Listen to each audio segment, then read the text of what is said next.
जन्नत। मुझे ऐसा लगता है कि अब मुझे जन्नत मिल गई है। मैं योग्या, बदला हुआ नाम, लगातार खुशियों की तरफ बढ़ रही हूँ। मेरी जिंदगी की सुबह अब हुई है। एक समय था, मुझे लगता था कि मैं आत्महत्या कर लूं, काश वह मेरी जिंदगी में नहीं आया होता।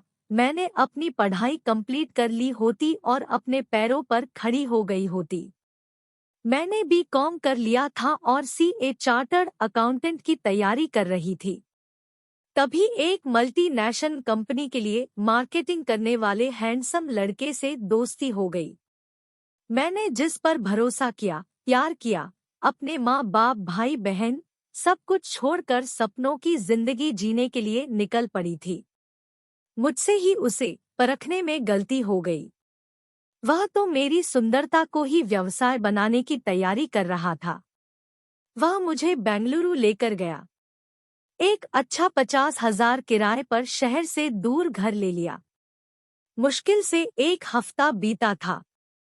मैं बहुत खुश थी, लेकिन वह दिन भर फोन पर बात करता और कहता कि मुझे इंटरव्यू के लिए जाना है। मैंने पूछा मैं भी कहीं काम कर सकती हूँ, तो उसने मना कर दिया। एक दिन वह एक व्यक्ति को लेकर आया और बोला, इनके लिए अच्छा सा नाश्ता तैयार करो और ड्रिंक्स भी, यह मेरे बहुत खास है। फिर मेरे कोल्ड ड्रिंक में कुछ मिला दिया।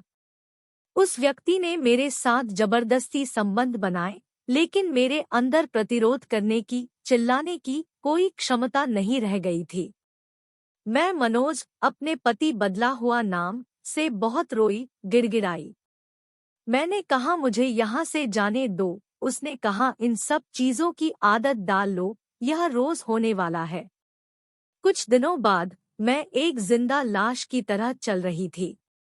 वह दिन में मुझे ताले में बंद करके चला जाता था। उस घर के आसपास ज्यादा घर भी नहीं थे कि मैं चिल्लाऊं और किसी को सुनाई दे। एक दिन गलती से उसका मोबाइल घर पर छूट गया था। मैंने कानपुर के सखी केंद्र में फोन किया और वहां की संस्थापक नीलम जी ने मुझसे कहा कि तुरंत व्हाट्सएप में एक एप्लीकेशन लिखकर मुझे भेजो और लोकेशन भी। उन्होंने यहाँ की पुलिस अधिकारियों से बात किया। नीलम जी ने मुझे यहाँ से निकालने में दिन रात एक कर दिया और मैं यहाँ से निकलने में सफल हो गई और मनोज को गिरफ्तार कर लिया गया। सखी केंद्र द्वारा बहुत काउंसलिंग के बाद भी मेरे माँ पिता ने मुझे रखने से मना कर दिया। फिर मैं सखी केंद्र के आश्रय केंद्र में 15 दिन तक रुकी। फिर मुझे एक कंपनी में नौकरी मिल गई। अब मैं दिल्ली की एक बहुत बड़ी कंपनी में नौकरी कर रही हूँ और साथ ही साथ मैं सीए की पढ़ाई कर रही हूँ।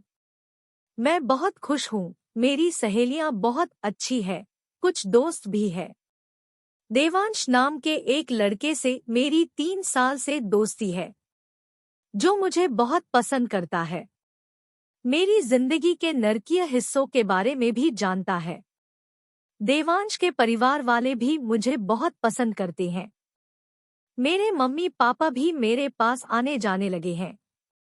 मैं उन्हें रुपए भी भेजती हूँ। अपनी एक बहन को पढ़ा रही हूँ। मेरे माँ बापा को भी वह लड़का बहुत पसंद है। अभी तक मैं शादी के लिए मानसिक रूप से तैयार नहीं थी, लेकिन अब जल्द ही मैं शादी कर लूंगी। यह मेरी खुद की बनाई हुई जिंदगी है। मैं बहुत खुश हूँ। ऐसा लगता है कि मैं जन्नत में जी रही हूँ। जो चाहती हूँ मिल जाता है। मुझे लगता है मेरी जिंदगी की असली सुबह अब शुरू हुई है। आप लोगों ने मेरी कहानी को सुना, बहुत बहुत धन्यवाद। अगर मेरे लिए कुछ हिदायतें, कुछ सलाह है, तो जरूर लिखें।